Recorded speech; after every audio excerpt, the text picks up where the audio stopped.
Please like, comment, and subscribe. Thank you for watching. NATO and US urge Russia to back off on Ukraine. NATO and the US have put on a show of solidarity with Ukraine over Russia's military buildup on its border, with American President Joe Biden offering to hold a summit with Russian President Vladimir Putin to defuse tensions.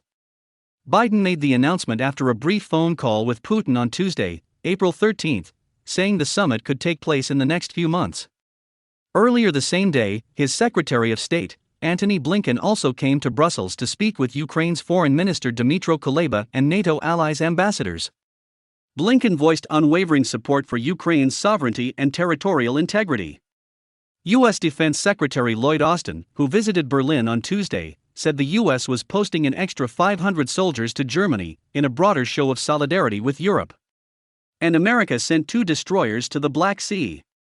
For his part, NATO Secretary General Jens Stoltenberg noted the alliance had observed the largest massing of Russian troops since the illegal annexation of Crimea by Russia in 2014. Depicting Russia's actions as an attempt to prevent Ukraine from NATO integration, he added, "It is for the 30 NATO allies to decide when Ukraine is ready for NATO membership, and no one else has any right to try to meddle or to interfere in that process." Meanwhile, Russia, also on Tuesday, sent mixed messages on what might happen next. Its defense minister, Sergei Shoigu, called the troop buildup a preparedness check that would be wound down in 2 weeks' time. But its deputy foreign minister, Sergei Ryabkov, said the U.S. destroyers would be at risk if they came any closer. "The United States is our adversary. It will be better for them, the warships, to stay far away from Crimea and our Black Sea coast. It will be for their own good," he said. The U.S. was turning Ukraine into a powder keg, Ryabkov added, referring to Western military assistance to Ukraine. But speaking for Kiev, Kuleba called for Western sanctions on Russia and more military hardware in order to prevent a Russian invasion.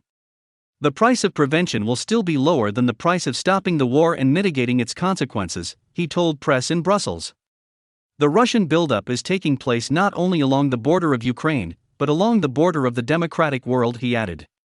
"For thousands of kilometers, to the north and to the east of our border with Russia, there is no democracy.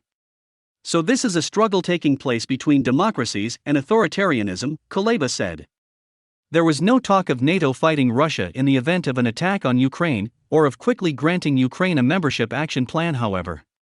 The EU has already blacklisted dozens of Russian officials over the Ukraine war and restricted business with Russian banks and energy firms. But new sanctions options could include locking out Russia from the SWIFT international bank transfer system, Manfred Weber, a senior German MEP said. The EU could not fully blacklist Gazprom, Russia's state gas firm, given Europe's dependence on Gazprom-supplied natural gas, Dan Fried, a former senior U.S. diplomat, noted in an op-ed for the Atlantic Council, a NATO-linked think tank in the U.S.